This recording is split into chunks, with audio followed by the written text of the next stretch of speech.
Everyone, Mark Daniels and Chris Mason here from MassLive, coming to you from day 10 of Patriots Training Camp. Chris, I would say the days are going by fast, but it is very hot outside, and how I would describe today's Patriots practice, hot.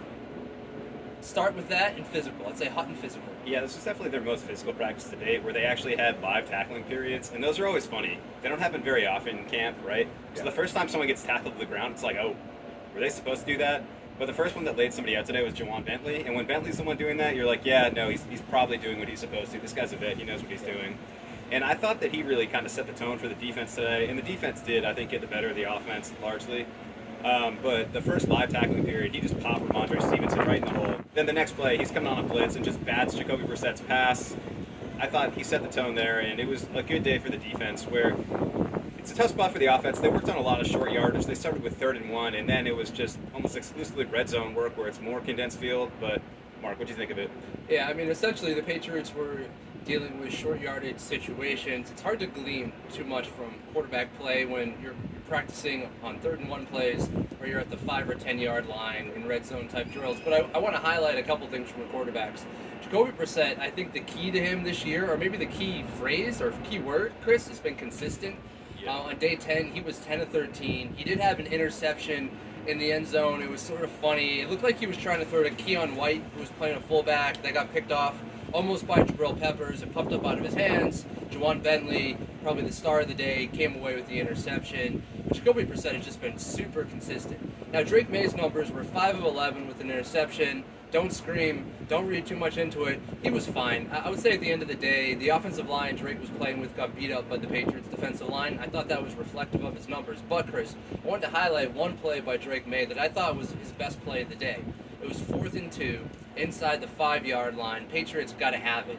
The play called for Drake May to essentially roll out to his right and throw to a tight end. The tight end wasn't open. In fact, no one was open. So, Chris, what did Drake do? He ran not only for the first down, but he ran for the touchdown. And I think it really showcased what Drake May could be as a quarterback, because not only does he have a lot of, quote-unquote intangibles, a big arm, a good frame, but he's athletic, and he can run. And I thought that was a really good play by the rookie. I agree, and I think part of the encouraging thing with that, too, is that he had gone through his reads. It was first read's not there, second read's not there, got to have it play. I'm going to make something happen with my legs. And that's one thing that I'm really eager to see when these real games start, where they have the opener on Thursday. But a lot of times in camp, you see a quarterback scramble, and that's, the result of nobody being open. No one's going to hit the quarterback, so they just kind of take off. And it's not like a super legitimate scramble. This one definitely was. And I really want to see, this kid has gotten a lot of Josh Allen comps, and that's one thing that Josh Allen has killed the Patriots with over the years is like, first read's not there, second read's not there, all right, I'm going to tuck it and run. I want to see if he can do that and how that looks when these games start. Yeah, it'll be interesting. We're sort of getting into the dog days of summer here. I mean, listen, we watched the full practice when really they were working on 3rd and 1 a ton.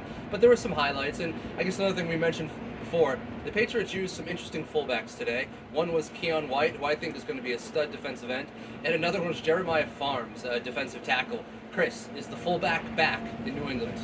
It very well could be. You got a mixed bag with those guys because it honestly looks like defensive players playing offense, and Keon's a guy that has a ton of raw power, and on one of those runs he definitely got the better of Jelani Tavai. He popped him on one of those. I think there's something there. Jeremiah Farms back there, a little bit more of a struggle with him. He did not look great, but I think with Keon you could be onto something, and he told us afterwards he played tight end in college, so he's like, it's not entirely foreign to me to play offense. It's obviously, today's the first day he's doing it. It's going to take some more reps, but yeah, they could have something there. Maybe a little Landon Roberts style. Yeah, we'll see. Landon Roberts, he was a fun one for those who remember.